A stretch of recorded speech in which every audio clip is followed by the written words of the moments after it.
After the Battle of the Blackwater, Davos almost died of dehydration and starvation on one of the spears of the Merling King. As he lay there dying, he thought to himself that he had always been a sailor. He was meant to die at sea, that the gods beneath the waters had been waiting for him, and it was past time he went to them. But then there was a sail, a ship where no ship should be, and luckily for him, it came closer, and he flagged it down. The ship known as Shiala's Dance brought Davos to Saladarsan in Dragonstone's harbor, and Davos told Sala that he must go kill Melisandre. Why else would the Sea spit him out? After all, no sensible captain would ever take his ship through the spears of the Merling King and risk ripping his bottom. So George R.R. Martin pointed out that Davos got very lucky that the ship went close to him, not once, but twice. And Sala's response was, "A wind. An ill wind is all.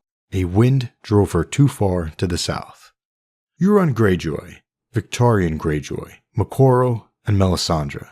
They have one thing in common. They all did blood sacrifices so as to summon favorable winds. And George R. R. Martin has gone on record as saying that no gods have ever taken stage in his story. So either Davos just got lucky, or someone did a blood sacrifice to summon a wind to help him. And that someone is Melisandre. But how would Melisandre have known where Davos was? Marwyn used a glass candle in Book 4 to know that Sam had arrived to Old Town, so it's possible that Melisandre used one to track down Davos. And there's reason to believe so. Look at Davos' response to Sala in terms of the wind. And who sent the wind?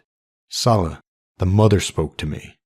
Davos was referring to a conversation that he had with someone while he was on that island. As a reminder, before Davos was rescued, he prayed to the mother, asking her for mercy. And for an instant, Davos Seaworth heard her answer.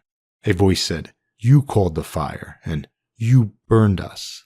Since Davos was trying to speak to the aspect of the seven known as the mother, Davos assumed that the voice that he heard was that of the mother, the voice of a god. He thought that the mother was mad at him since Melisandre had convinced Davos to burn idols of the seven back on Dragonstone earlier in the story. So Davos responded back to that voice, saying that it was not him who burned them, it was Melisandre. The irony of that response is that the person with whom Davos was speaking may have been Melisandre. So Davos believed that the mother sent the wind, and Davos believed that the mother spoke to him. But George R. R. Martin has said that no god has taken stage in his story. So either Davos was lucky about the wind and delusional about the voice, or Melisandre sent the wind, and Melisandre spoke to him from afar through his thoughts. And the icing on the cake is that Davos' very next chapter of that book opened up with a cheeky little line about how Melisandre had been much in his thoughts as of late. A line that takes on new meaning if Melisandre was the person who spoke to him.